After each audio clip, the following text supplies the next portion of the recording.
everyone. Welcome back to another episode of Making a Difference in Mental Health. I'm Danielle. I'm Wendy. And Wendy, today we're gearing up to talk about Men's Mental Health Month. But there was so much going on in May 2024, which was Mental Health Awareness Month. And we had so many different events. Let's kind of recap them before we talk about what's coming up for June. Sure. So May, as we said, is May Mental Health Awareness Month, and ABH was very busy in the communities around Maryland and different counties. And so, we're in PG County and we're at the community schools program. And so we spent some time at Potomac High School doing their mental health walk. And it was a really fun time. Vendors, information. Danielle filmed me exercising. Wendy was getting it, exercising, dancing. It was such a exciting time. There was a specific women's group there. And then you got time to spend with the high school kids that were there. Can you tell us about that? Sure. I mean, good vibes. The kids were there. I think with their ROTC program, and then they wanted to stop by the tables and get some information and hear about what all the vendors were talking about in terms of mental health. And these were kids in high school who were, juniors and seniors getting ready to, decide what I'm going to do with my life after graduation. And so for them, I think it was a real helpful conversation. I enjoyed them. They had good energy. It was just a good vibe that day. It was a good day. And then also we got to just see who else is in the community that's championing mental health and the different resources that were there for not only the students, but it looked like maybe parents were there or those that were in the community just to share and spread the news about mental health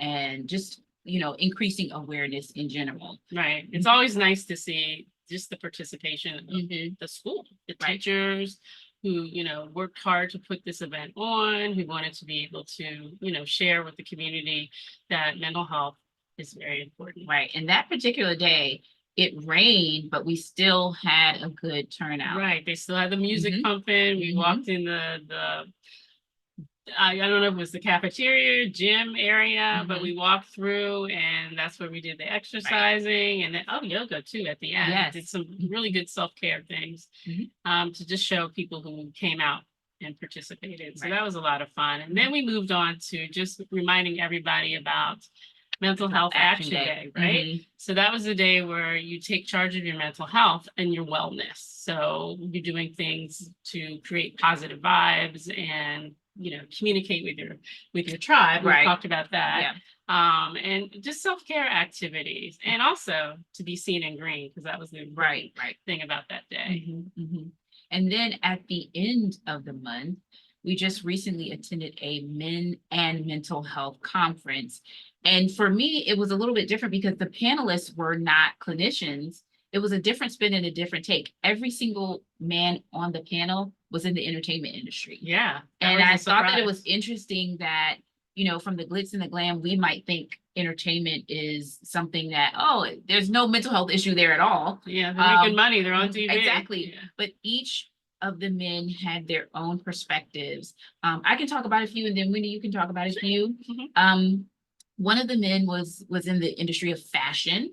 Right. And he somewhat talked about just the press for being the next best designer or the next best person to put on a designer, and how there's pressure there, not only pressure to be the next and the best, but also from a financial space. And being a Black male designer. Correct. And then juxtaposing that with needing to spend time with his family. I remember him saying he was so much into the money and what's the next best thing that his wife and his daughter kind of they didn't get the best of him, the best pieces of him. So I thought that was interesting. Right. For him. So he implemented boundaries. Yeah. And the boundaries for him were turning off the phone, having dinner together, really reconnecting with his family. Right. You know me, I enjoyed my conversation with an NFL player. And I'm a football nut. Right. So this gentleman played in the NFL. He's retired now, Kyle Arrington. And, he got to start with my birds. So, I had to talk to him and joke with him about that, but he took it well. Anyway, we're on a Super Bowl with the New England Patriots. But, he talked about just being that star athlete on a star team or teams, and really about the Super Bowl and being on a big stage and, you know, how you have to perform and then dealing with all the haters and the people trying to tell him this thing and that thing and what that is really like, pressure and stress. And I asked him when the panel broke up and I asked him, are you able to at least go back to the NFL and give back to the younger players coming through? Because it's a lot of pressure. Right. Not only about the money, but just like the fame and getting carried away. And so he says he does have time to do that every now and then, and hopefully more on a regular basis. So he was really cool to talk to. Right. The one thing that he said that I remembered when he was able to win the Super Bowl with his team, which team was he with? New England. New England. When he won with New England, it was almost like, wow, I made it here. And you would think the peak and the pinnacle is the Super Bowl. And it was almost like, what's next? Right. It was almost like he's in pursuit of perfection so much that even the perfect thing of winning the Super Bowl then wasn't enough. Like, what do I do next? Which is great because you hear a lot of retired players in the NFL and all sorts of sports, NBA as well, trying to find their next act. And I think this man has worked hard and is figuring out his next act, and he's being successful and he's being happy with his accomplishments and who he is. So that was a super cool conversation. I was so ecstatic. And another, I mean, speaking of TV and being on the Super Bowl and chasing the story, there was another guy from TMZ and locally here, but contracted with TMZ. And I think one of his biggest things, he had a lot of confidence though. Yes. But one of very much so. Very much. But one of his biggest things was him being able to get the next best story and having to compete sometimes with whoever has the next best story. And bigger organization. Right, because he's independent. And, again, very interesting conversations with persons that are in the industry, and they were all men of color. There was another guy who is on the reality show, I think it's Love and Marriage in DC, and his latter portion or his career is in entertainment and being on TV. But I think the most poignant and most impactful conversation that he had was about being on the police force for 25 years and his experiences with PTSD. Right. So we as clinicians, our ears perked up and I said, yeah, makes sense. Yeah. So he was really cool to listen to too. And I enjoyed my conversation with Big Fred. So his name, I'm giving you a shout out, Fred Watkins, and he's the CEO and founder of Little Laughs Corporation. He's a comedian and he was out on the West Coast, building up his comedic career and then decided, you know what, I don't really want to do this. I want to go back to where I'm from, which he's from Baltimore, and I want to give back to the community. So his focus is on bullying and how to use laughter to combat bullying. So we had a great conversation. We'll connect and we'll see what happens. Yes. So that was the wrap up of just May. Yes, it was so busy. Yes. And that was like, I feel it was the most appropriate thing to end May leading into June with this conference. Right. Absolutely. With men's mental health. And we're going to have pretty much a panel of our own, ABH podcast with some men that'll come on to talk about mental health. Absolutely. Yeah. And then hopefully we also met a young woman kind of budding in her career who works specifically with Black men. So I feel like that would be a really interesting conversation to have with her, with techniques and skills and styles to work with men. Yeah.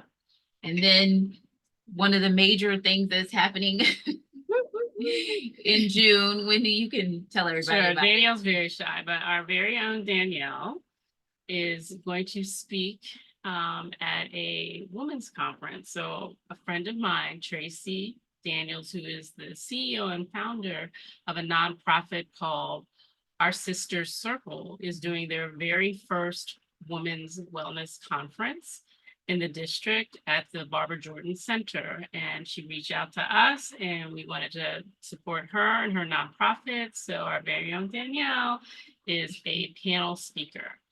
And so we will be filming live from there on June 7th, as well as, giving you some podcast information as well. And we just hope that if you're interested in this women's conference, that you support this event by attending. we'll give you information at the end of the podcast, but we're really very excited honored to been asked to participate as ABH at this concert.